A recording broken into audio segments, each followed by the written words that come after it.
Halo Dur Sadayana, kumaha kabarnya? Kali ini saya akan membahas lagi dan lagi alur cerita film yang akan membuat isi kolor kalian sedikit ngajimpret.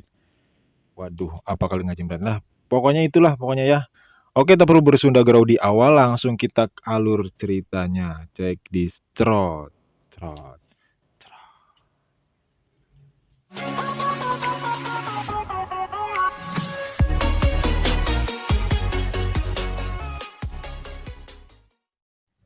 Di awal film, kita diperlihatkan dengan sekelompok remaja yang sedang latihan menari untuk acara pentas seni di sekolah mereka.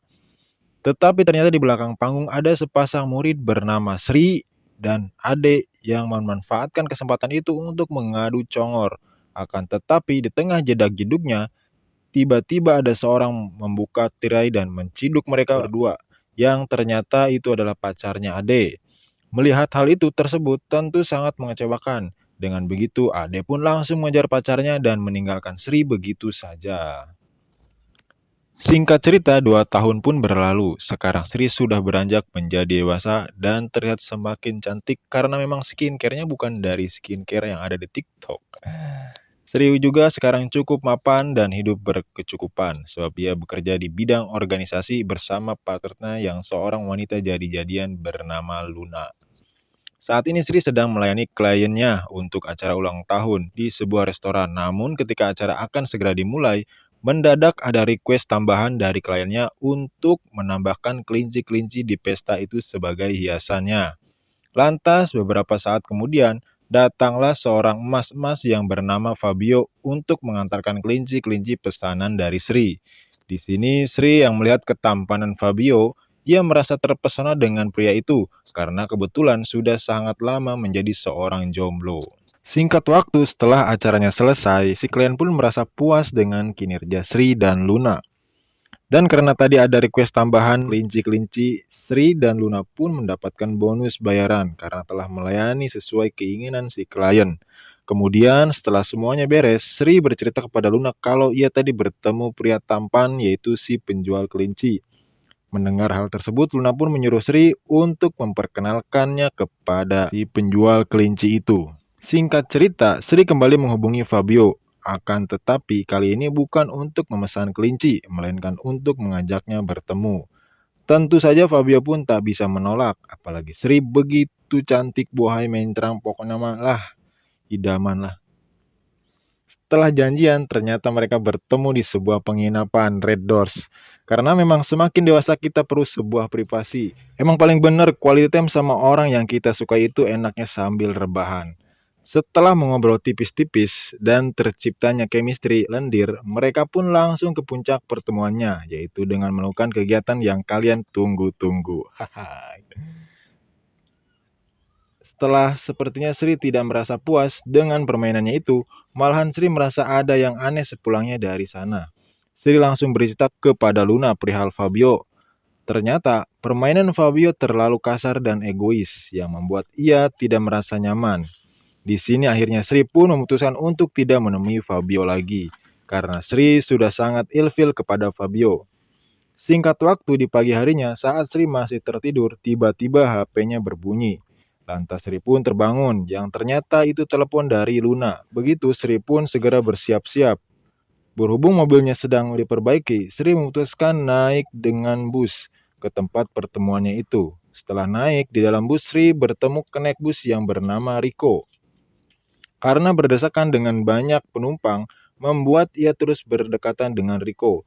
Mencium aroma wangi dari Riko membuat Sri terpesona. Karena walaupun Riko seorang kenek dan terus diterpa panas yang ngelekep. Apa lagi ngelekep ini ya? Ya pokoknya yang sangat panas mencrang begitu ya. Riko sangat harum dengan wangi parfum yang ia kenal. Karena bagi Sri, pria idamannya itu tak perlu ganteng. Yang penting kerja keras dan selalu keras. Aduh, selalu keras lagi. Maksud saya selalu wangi itu, bukan selalu keras, guys. Oke, lanjut.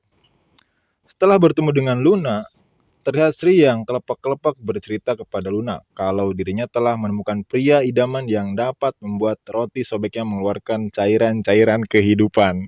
Mulai sekarang Sri memutuskan pergi-pergian dengan bus itu lagi agar bisa bertemu dengan Riko.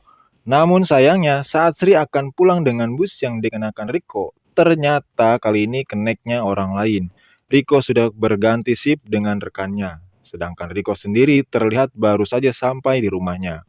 Ternyata Riko sudah memiliki anak dan istri. Istri Riko ini bernama Ana, tapi diketahui rupanya pernikahan mereka belum resmi secara hukum. Riko dan Ana hanya nikah siri. Terlihat Riko dan istrinya kurang harmonis. Istrinya selalu marah-marah dan menagih janji acara pernikahan yang mewah. Tentu saja Riko jelas tidak mampu karena pekerjaannya hanya sebagai kondektur bus. Di tengah percekcokan, mereka datanglah sepupu Riko yang bernama Nigel. Nigel membawakan masakan dari ibunya dan sebuah boneka untuk anaknya Riko. Singkat waktu saat malam harinya Riko yang lagi pengen ike-ike, dia pun meminta jatah ke istrinya. Akan tetapi Ana sedang tidak mood karena percekcokan mereka tadi siang. Riko pun sedikit memaksa, dengan begitu Ana pun tak bisa mengelaknya. Akan tetapi Ana berkata agar melakukannya dengan cepat karena ia sudah mengantuk. Permainan itu pun akhirnya berlangsung dengan tidak nikmat. Aduh, kentang. Di kemudian hari, Riko sudah kembali bekerja. Lagi-lagi Sri pun menaiki bus itu kembali. Sri yang kemarin mencari-cari Riko, akhirnya kini mereka pun bertemu. Di sini Sri yang kepalang kelepek-kelepek kepada Riko, ia pun memilih untuk tidak duduk di kursi dan berdiri di dekat Riko. Kemudian Sri tiba-tiba memainkan tongkat ajaibnya Riko dan memegang-megang Riko. Waduh.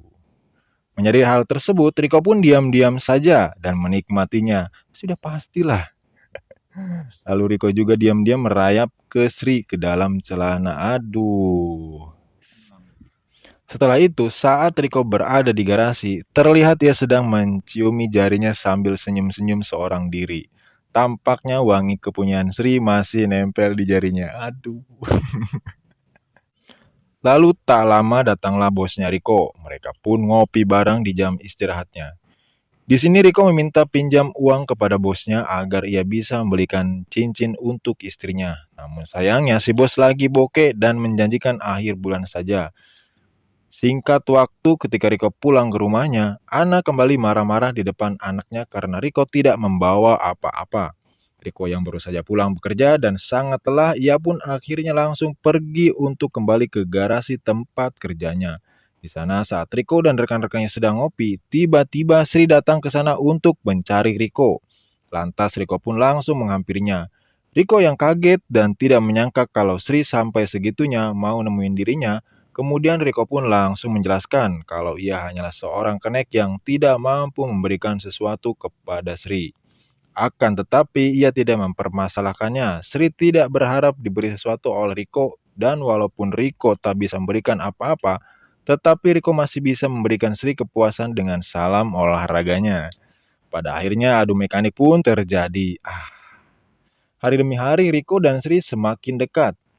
Riko pun sudah menceritakan perihal istrinya yang selalu marah-marah. Setelah berterus terang kalau Riko sudah memiliki istri dan anak, Sri pun menjadi sangat peduli terhadap Riko dan kasihan karena memiliki istri yang tidak mengerti keadaan Riko. Mulai hari itu, Riko dan Sri ngekos di sebuah kontrakan agar mereka bisa selalu bertemu di tempat itu dan melampiaskan lelahnya dengan melakukan kegiatan yang kita inginkan.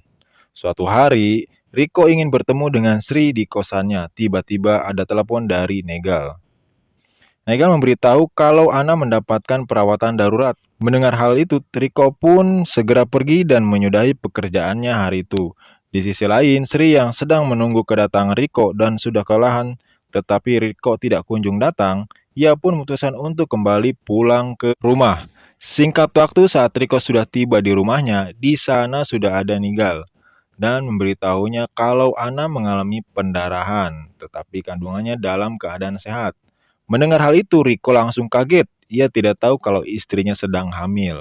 Lantas, Riko pun langsung menemui istrinya. Namun di sini sang istri mengatakan kalau ia tidak menginginkan memiliki anak lagi. Akan tetapi, Riko dengan tegas menenangkan anak kalau ia akan bertanggung jawab dan siap membesarkan bayi itu. Di kemudian hari, Sri kembali mendatangi garasi bus tempat Riko bekerja. Sri ingin menemuinya karena kemarin ia tidak bertemu seharian dengan Riko. Tapi di sana Sri tidak menemui keberadaan Riko dan hanya ada temannya saja. Temannya pun memberitahu kalau Riko sedang mengalami cuti karena istrinya sedang hamil. Mendengar hal itu, Sri pun sangat kecewa dan tampak murungut. Apalagi murungut ya. Singkat cerita, beberapa hari kemudian tiba-tiba Riko menemui Sri di rumahnya. Riko datang ke sana hanya ingin mengembalikan semua barang pemberian dari Sri dan meminta hubungan mereka segera diakhiri karena Riko akan fokus untuk menjaga istrinya. Mendengar hal itu tentu membuat Sri sangat kecewa dan marah besar kepada Riko.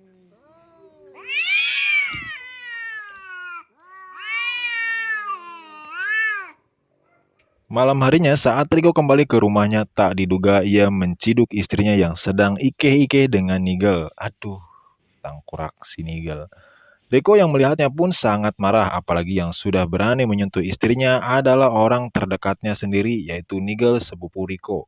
Dan akhirnya terungkap fakta bahwa ternyata anak yang dikandung oleh anak bukanlah anak Riko, melainkan itu adalah anak hasil adu gabrut antara Ana dengan Nigel. Riko yang bersedih memutuskan untuk pergi dan meninggalkan istrinya. Kemudian, Riko kembali ke tempat kerjanya untuk menenangkan dirinya. Sementara itu, Sri yang masih belum terima ditinggal oleh Riko, terlihat ia pun sedang mencurahkan hatinya kepada temannya. Ia masih selalu ingat hari-hari yang sudah mereka lalui bersama dengan Riko. Sri sudah benar-benar jatuh cinta kepada Riko, yang sudah bisa membuatnya selalu mengeluarkan lahar-lahar kehidupan tentunya. Singkat cerita, beberapa bulan kemudian, saat Sri sedang mengerjakan sebuah proyek dekorasi, tak sengaja ia bertemu kembali dengan Ade, si buaya yang dulu pernah ngaku-ngaku jomblo. Di belakang panggung, mereka berdua pun saling ngobrol basa-basi. Lalu Ade mengabarkan kalau dirinya kini sudah menikah dan memiliki anak. Mendengar hal itu, Sri yang sudah melupakan masa lalu pun tampak biasa-biasa saja mendengarnya. Saat Sri akan pulang ke rumahnya dan menunggu bus, tiba-tiba datanglah Riko yang langsung meminta maaf kepada Sri. Selama 4 bulan ini Riko selalu menunggu Sri dan berharap bertemu di jalan. Karena Riko tidak mempunyai keberanian untuk datang ke rumah Sri. Riko juga menceritakan kalau ia sudah bercerai dengan istrinya karena anak yang dikandung oleh anak bukanlah anak dari Riko. Riko sangat merindukan Sri dan berharap hubungan mereka kembali dilanjutkan seperti dulu. Namun sayangnya Sri menolak untuk balikan. Saat mereka berdua akan berpisah di halte itu, tiba-tiba Sri dan Riko menoleh balik lagi. Dan pada akhirnya hubungan mereka pun bersemi kembali. Sri belajar dari istri Riko untuk tidak egois agar terciptanya kenyamanan dan menjadi tempat pulang yang dinanti-nanti. Dan film pun tamat. Oke Lur, sekian alur cerita ini dan semoga kalian semua terhibur. Dan semoga cicilan kredipo kalian cepat lunas. Terima kasih, salam galbay.